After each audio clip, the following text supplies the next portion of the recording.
Watching Morning Live, thanks so much for tuning in. Now, access to social media has reportedly been blocked amid violent protest in Zimbabwe. And this follows threats by the country's government to cut internet early this week.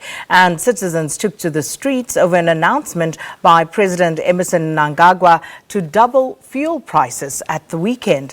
Now, protests have left numbers of people dead and more injured, and it's been quite difficult to actually get confirmation on those numbers. But to discuss this matter further, from our Pretoria studios, we join now by political analyst Dr. William Mpofu. Dr. Mpofu, thanks for speaking to us and welcome to Morning Live.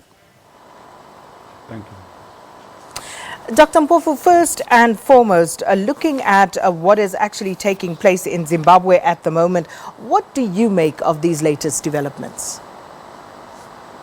It is a collection of tragic developments whereby colonialism is returning to Zimbabwe and returning this time as a tragedy, because you have a black government practicing white, racist, colonial forms of domination over a people that it's supposed to have liberated. And it's not good for Zimbabwe, it's not good for Africa, it's not good for the world. Could you kindly just extrapolate further there, because what exactly do you mean by that?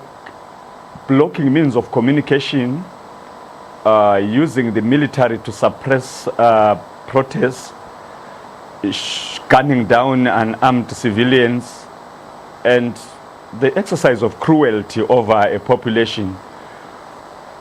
All that makes for colonial rather than liberation politics. And the belief that a government can rule by cohesion rather than by the consent of the people, all that makes for colonial, oppressive and exploitative politics, which is not sustainable, because Zimbabwe is blowing over to a kind of civil war.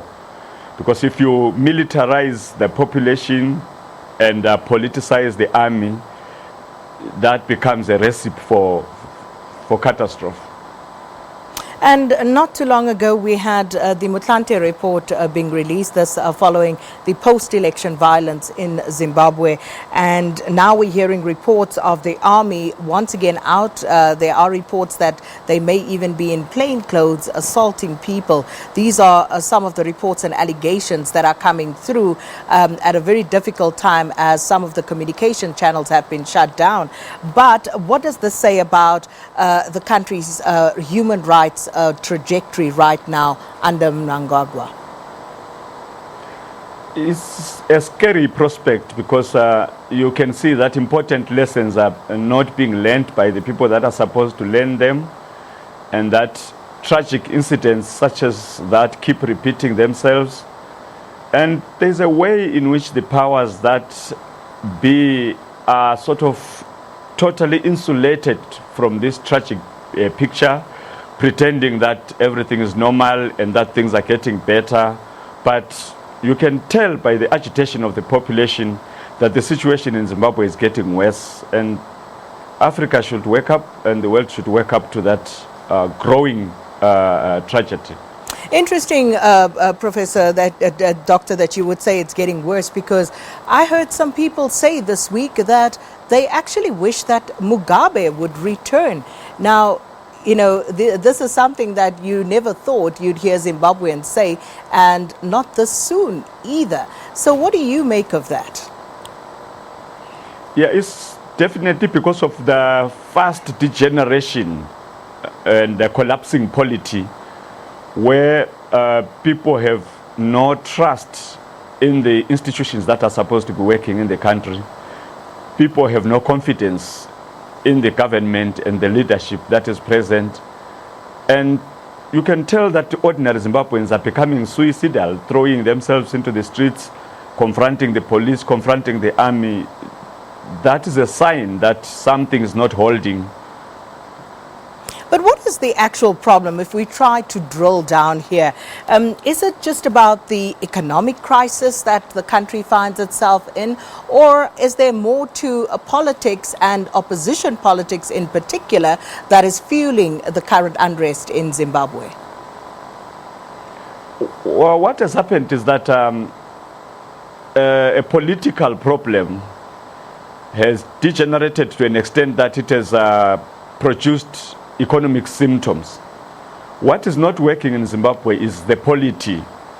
It's a crisis of legitimacy, a crisis of credibility, and a lack of confidence by the population in the leadership.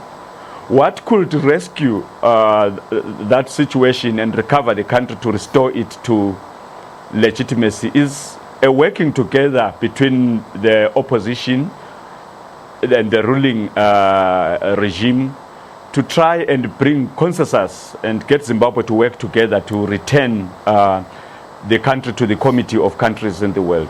This belief that Mnangagwa and his faction can be new heroes, can be big men, and can perform a miracle in Zimbabwe is mythical, it's poverty of thought, and it's not sustainable.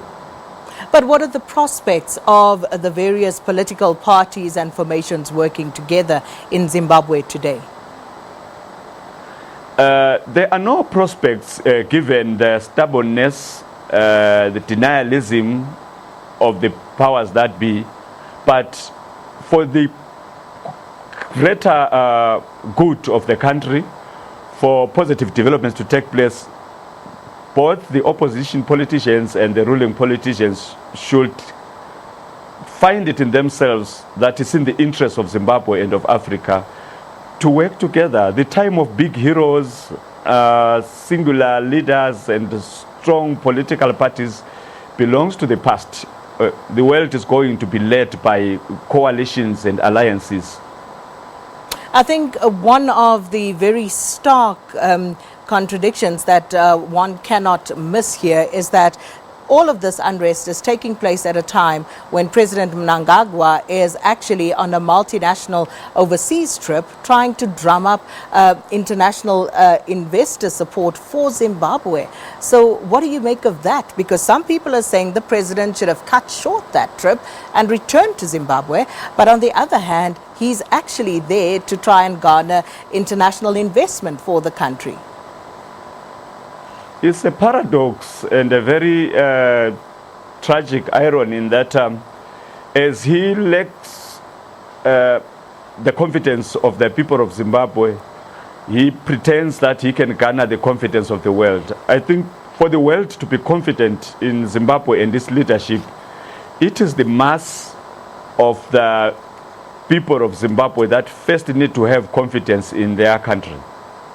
So it's lack of wisdom to think that you can solve problems by going international without being rooted locally and earning the confidence and respect of your people. So, given the overall picture in Zimbabwe at the moment, do you believe that Emmerson Mnangagwa is the right man to move the country forward? Does he have what it takes to actually move Zimbabwe out of the current political and economic crisis that the country finds itself in? All the signs point to a very fragile and very vulnerable arrangement where Zimbabwe might be not only approaching a civil war, but quite another coup. It's a very delicate and quite unseemly prospect. Interesting you should say that, because if Zimbabwe is looking at another coup, who will be staging it and in favor of whom? If you look at it, there's a multiple way in which there are many centers of power now. The ordinary people of Zimbabwe are moving forward to reclaim their power and agency. The security forces are in the streets and it's not clear who is deploying who. There are pictures of civilians, well-known civilians carrying guns. The police are working in another direction, the army in another direction. In such a setting and scenario, you don't know who and where a new claim to power is going to arise. So already there's clear distribution of power in terms that are chaotic, disorderly, and which makes it conducive for such things as coups and worse. Well, Dr. Mpofu, thank you so much for speaking to us and ending that on quite an ominous note there, Dr. Mpofu, predicting that Zimbabwe could be headed to another coup, given what is happening in the country. And ironic, isn't it? Because we were told the first time around it wasn't a coup. So how is it going to be another coup? But that's just semantics. Let's go to a break.